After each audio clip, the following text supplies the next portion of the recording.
Okay. Today I'd like to talk about the Golden Rule. And all of you, I'm sure, know what it is or something like it. It seems like every religion has a version of the Golden Rule, which I didn't know until somebody just happened to post it up on Facebook recently. They had about 8 different religions and the different forms of the Golden Rule. And I thought that was really interesting because I had already just started writing this about the Golden Rule. And here's all these different versions. Okay, so the Golden Rule that we've all learned from our childhood, it seems like most religions and lay life all have some form of it about how to treat people. And I don't want to get into the merits of different ones in this talk, but just to discuss how we understand the basic uh, form of following this rule. Uh, Most of us have a unique version of how the intent of following it is. And this rule, it seems like a rule that's made to protect others, but it's actually a rule for how we live in the world without harming ourselves. So do unto others as you have them do unto you. As you hear this rule, we might picture something like happy people in the world all smiling and doing unto other happy and smiling people. Well, probably it's more like the kind of world where one person is really working to hold their tongue back with great effort while another throws out angry words at them. This is more like what it would be. Or the desire to toss something at a person who just cut us off in the street could be replaced instead by a smile or a neutral expression instead. So do unto others means to replace our first angry, outraged, or insulted reaction to another's rudeness towards us with a more moderate action that neutralizes the atmosphere and prevents further aggression. As much as we'd like to play judge and jury to thoughtless or unkind actions of others when we are the recipients, we'd clearly like to see someone punished, but we remember the golden rule that says, do only towards others as you would have them do unto you. So that rules out the judge and jury aspect, since we definitely wouldn't want that. It doesn't say, do unto others as you think they deserve. And it doesn't say, do unto others as they have brought it upon themselves. But it says, do unto others as we would like to receive from them in the best of all circumstances. In other words, the golden rule, or the precept to do no harm, lays all the burden of responsibility for right action on us, each one of us as we are, in every moment. And this rule does not have any exceptions to it. We are only bound by our behavior, not by any transgressor's behavior. No matter how bad another person's behavior is, in our practice, we're bound by right action every moment. If we feel, for some reason, that another's behavior doesn't merit right action from us, and so we transgress on right action just for a moment, we think, not much, we still have to answer for our actions alone afterwards, not for our actions in light of someone else's behavior. Our view of a reasonable world based on ego is really not responsible or reasonable. It's only supportive of a stronger ego. If we want to live in a fair and just world, that must start from each of us in our own world.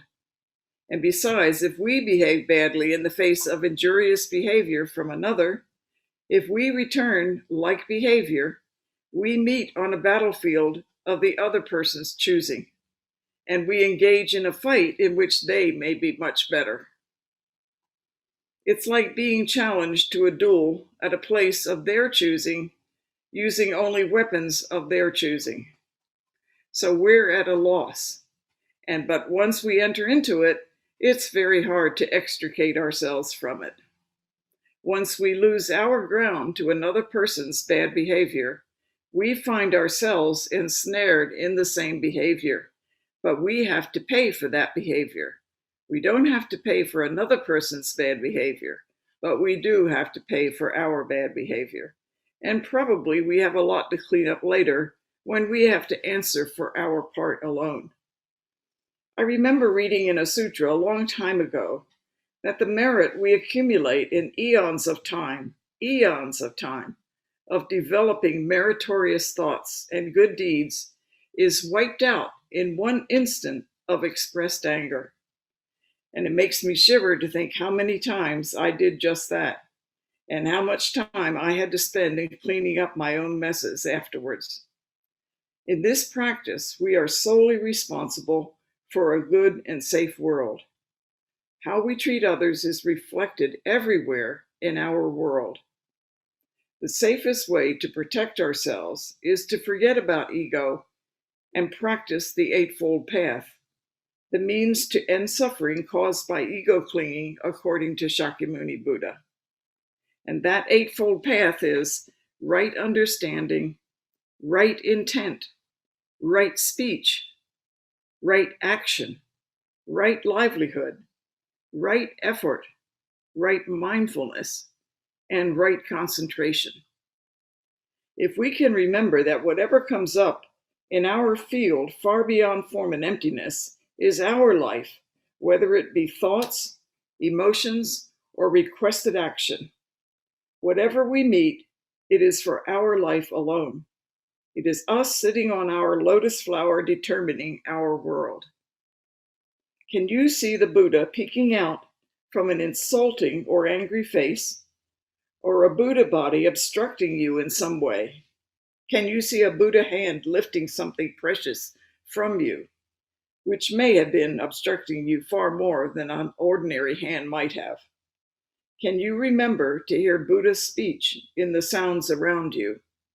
Can you hear the Buddha speaking in insulting words of someone who looks like anything but a Buddha? Or will you always be deceived by appearances? Can you hear ourselves speaking to us? Can we hear ourselves speaking to us? It may be easier to follow this kind of reasoning in temples where everyone is following the same kind of practice. But what we need to remember is that Sangha is everywhere, and our field, far beyond form and emptiness, is fully covered with Buddha sitting firmly on our lotus bloom as we touch everything. If we can remember that we're all related interdependently, but our responsibility lays only in our own actions, thoughts, and emotions, we'll be very careful in how we respond, no matter what provocation we meet. It may also be that, without speaking, our responses of right action can affect others and help them solve their problems in their own field. Our responses reverberate within our own field like ripples on a pond, for good or for bad, and when the reverberations come back to us across our field, we meet them with resolve to handle them carefully and protect ourselves from creating harm with unbridled actions of anger, greed, or delusional clinging. In a temple, we remember more because everyone is practicing the same. But in lay life, we have to remember for ourselves until we remember that everyone, everywhere is practicing the same. And we become really aware that this is so.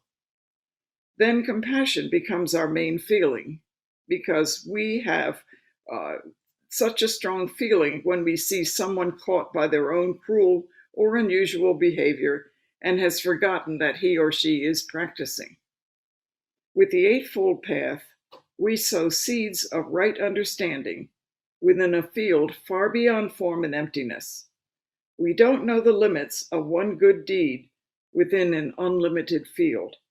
And if we forget that, we live instead in a small, self-made world, repeating endlessly foolish action, and another's action, right action, at some point, hopefully, will wake us up. Thank you.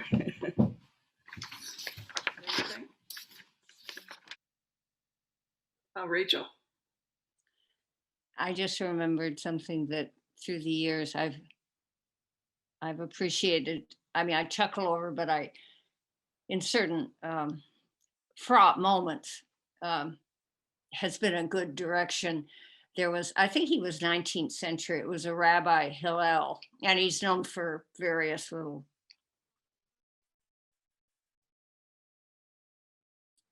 wise sayings. But one thing he said, which is a lie to the Golden Rule, which is he said, "Do not do unto others as you would have others not do unto you."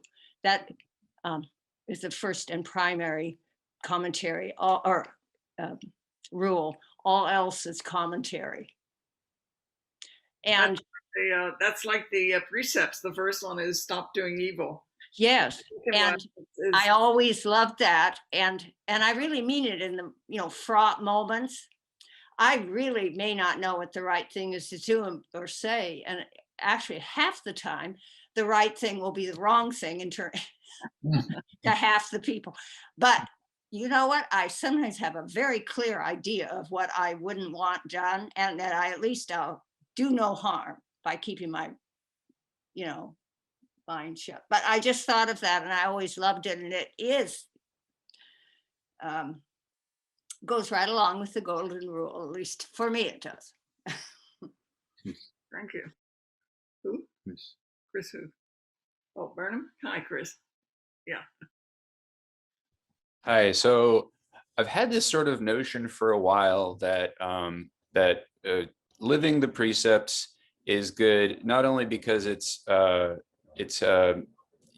like, okay, so going back to what I remember Peter saying, we don't know ourselves, and so we act in ways that hurt ourselves and hurt others, and so that's why we need the precepts, and that's why they help us, and that there's the not hurting others, but then also it's really, really good to live the precepts so we don't hurt ourselves either. And I wanted to know, is there a connection between, Jane, that what sort of that idea and what you were talking about towards the beginning of your talk? So you mean about it's a way to live in the world without harming ourselves? Yeah, and like just, it's just better for us to live by the golden rule or some variation. Well, because we harm ourselves by the dumbest things, and we think that harming another person doesn't harm us, but it does because we are interconnected. And therefore, when someone else feels it, we feel it, but we may not be aware that we feel it. And we finally meet when the more aware we get about our life, the more we recognize that we're like a parent, that if a child is hurt, the parent feels the child's hurt as if it was their own. So it's that kind of pain, that you get from another person. And it's not a special thing. It's just that we recognize that we are interconnected and therefore we do feel the pain of others, even though we may not think we do. We may not be aware that we do. So following the precepts is a way to live in the world without harming ourselves by harming others. So all the rules are like, don't slander, don't tell lies, don't abuse alcohol and things like that. And all of them are ways that we get in trouble with other people. So the best thing is avoid these in the first place. Don't get into them because they do cause us to do things that harm our life. And then we have to spend that time writing that part of our life that's out of balance. We start practicing with the firm belief in the external world, because of course it's there. But therefore we separate ourselves from the external world. But as you practice, the more and more you practice over the years, you realize that that's artificial and actually not real, because there's only one world, and that's you and your world. It's not the world, it's your world. Everything that's in your mind belongs to you. It's your world. And so therefore, you can never excuse yourself from anything because it's out there. Because it's your world, it's only going to affect one person. That's you. So, yes, Chris. Is there also sort of an element of, I guess, ownership or responsibility that we can't shirk what's going on. We can't ignore what's going on outside ourselves, because it is ours. So it's in a way ours to take care of somehow. Sure. Yes, Yes. that's true. Yep. Absolutely. Yep. Yeah. And another thing is, Jane, it sounds like you're saying we're all empathetic, whether we want to be or not. We are. Everyone. If you Mhm. scratch anybody below the surface, you'll find an empathetic person there. Because we're all interconnected, and we really do touch the emotions of other people. But most people aren't aware that they might be empathetic, and so whenever they feel bad, they assume it's them feeling bad, and they can't just let it sit there, like they would have thought. They have to claim the terrible emotion or the bad emotion, and because they believe it's theirs. And if they just let it sit there, like they do a thought, it would take its own root. It wouldn't attach to us. We wouldn't cling to it. Yeah, I think everyone is very empathetic. And all you have to do is just say something rude about another person, not within their hearing, and watch them turn around and acknowledge it. I found that happen so many times in my life that I thought I was nuts for a while. So yeah, everybody is, and the more they realize it, the less they're the victim of it. Which an empathetic person usually feels like a victim because they can feel so many emotions and things and thoughts of other people, and they don't know what to do with this kind of angry emotion when they're around an angry person. And but a person that learns with it just lets it sit there because it's not their personal emotion, it's just sitting there. And finally we realize that no emotions are our personal emotions, they're just part of the makeup of this whole world we live in, if that makes any sense.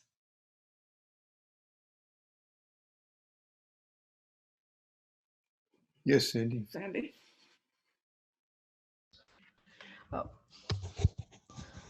One of the other things I got out of that experience was I realized that I was living with a sense of entitlement, that how powerful I was, that I was very self-centered. And these feelings that I had out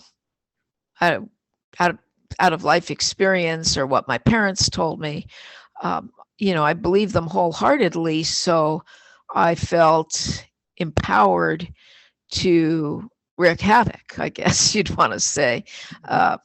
There really wasn't anything that had been instilled in me that I kept and took forward into adulthood that told me any different, because those thoughts just would come up, so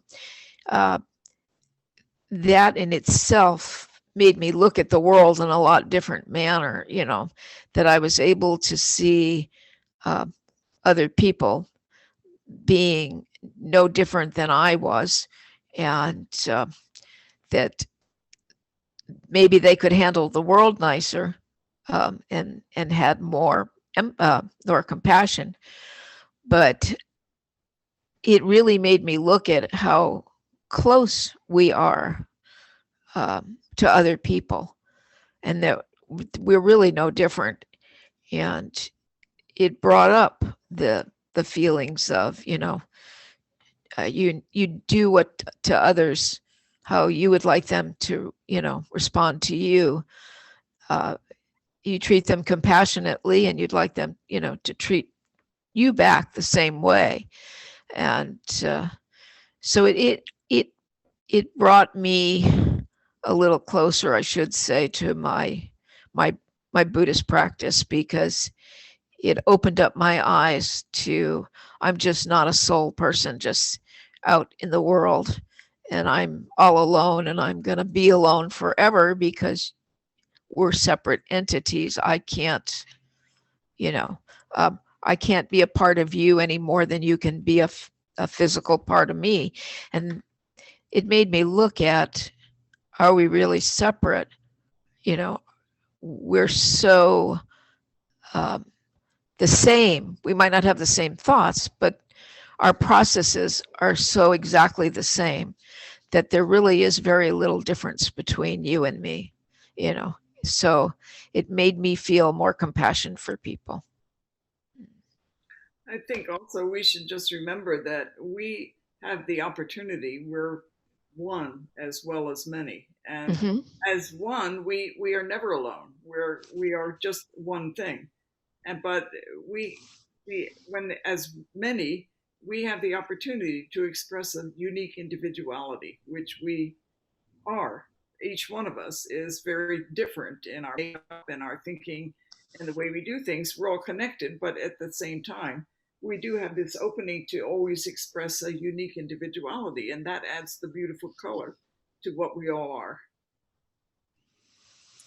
I Yes. had some thoughts while Sandy was speaking, going back to a falling out that I had with a cohort in my CSUN grad program. You know, she, when she, and also Chris Burnham said something, mentioned how Peter said something about how like seeing who you are as a person. And in that interaction, you know, when I was the recipient of like name calling and swearing and accusations and stuff like that, in my responses back to her, I never did that.